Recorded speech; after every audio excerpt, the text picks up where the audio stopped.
Hi ma'am, good afternoon po. Ma'am Edsel Penalber. Ma'am, ito po yung actual video test ng order nyo. Colorful GeForce GTX 150 Ti 4GB GDDR5. Yan po siya. Yung fans working po pareho. Napakatahimik lang. May 6-pin power connector po siya na required. Nagagaling po sa power supply nyo. So yung number niya, ito model. And serial number niya. Tapos ma'am, panood po, bawal po alisin itong warranty sticker namin, yung dalawa, para in case po may problem, hindi po nag-work or hindi po troubleshoot, papalitan po namin agad. Basta po intact yung mga warranty sticker niya. Okay, bawal po alisin. Kasi po pag inalis nyo po yan, void po yung warranty. Tapos ito po yung warranty sticker po ng colorful yung nasa script. Means po never po na open or na repair. Guaranteed po namin. Kaya wala po yung mali. Parang brand new pa rin po ito. Okay? Yan. Tapos power supply po. Gamit lang po kayo ng rated at branded na power supply. Huwag po yung 700 watts na power supply. Yung meron pong ganito. 80 plus bronze rating na power supply po. Kung gusto nyo po ito po, meron kami 1,900. Brand new NC. Huwag po kayong gagamit nung kahit anong brand po pwede, ay kahit na yung trusted brand nyo, wag lang po yung generic, okay? Kung meron po yung prepare nyo brand, mas okay po, okay? Wag lang po yung generic na 700 watts, hindi po talaga kakayanin. Masisira po yung video card nyo. Marami na po kaming customer na nasira yung video card. So, please po, wag po kayong gagamit lang, okay? Okay. Tapos yan po, tinitest ko sa Permark. Time running niya po dito 5 minutes 15 seconds. OpenGL errors none. NVIDIA GeForce GTX 150 Ti. Ito naman po yung reading ng MSI Afterburner software. Then yung graph, napaka smooth and stable lang po, straight na straight. Yan po yung buong screen. Wala pong kahit na anong issue. Walang random restart or random shutdown. Walang hang and freeze. Wala din pong BSOD at garbage display na lumalabas. Napaka smooth and stable lang po. Guaranteed yan namin, ma'am, wala po kayong magiging problem. Ma'am Edsel Penalber. Okay? Time check running po ulit. Ilang minutes na siya running ngayon. 5 minutes 51 seconds po. Okay? Ma'am, close ko na po ito. Yan. Yan po yung Permark, yung settings ng nira natin. Yan. Tapos ito po MSI, yung MSI Afterburner software. Yan din po yung reading niya na video card.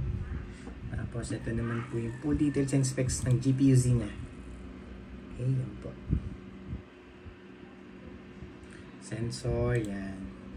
Ano po. Okay naman po, lahat may reading hanggang baba. Okay, tapos driver check. Yan, nag-right click lang po sa desktop. Yan, para alam niyo po na yung driver niya is naka-install. Okay? Kasi po pag hindi po na-install yung driver, yan, it means po hindi working yung properly working yung video card nyo. Pag nag-games kayo, lag.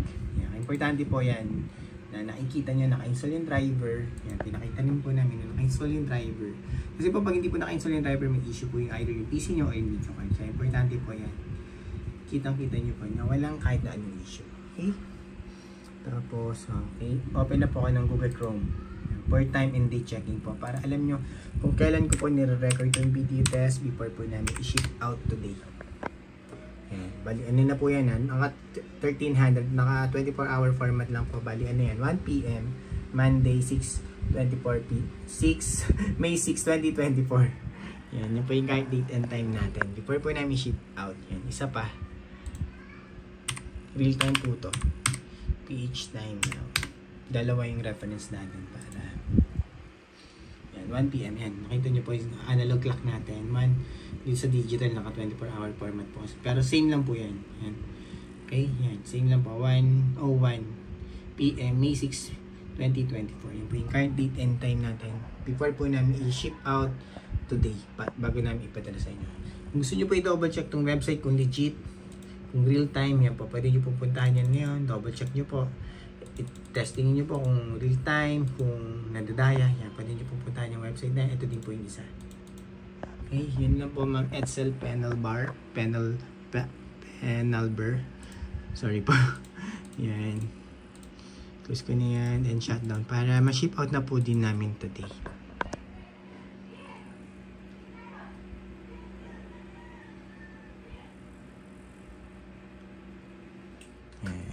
Shutdown ko na po. Fans. Yan po, buong buo po yan. Wala po kahit na anong issue. Walang putol yung mga pins. Yan, buo po yan pareho. Alright. 6-pin power connector required po. Yan. Serial number niya. Warranty sticker namin. Warranty sticker po ng colorful. Bawal po mabuksan or alisin yung mga warranty sticker natin para hindi po ma-void yung warranty in case magkaroon po agad ng problem sa warranty period namin. Papalitan po namin yan agad. Okay, tapos power supply. At least 550 watts pataas. Basta rated po. Wag po yung generic na 700 watts. Hindi po yung totoo.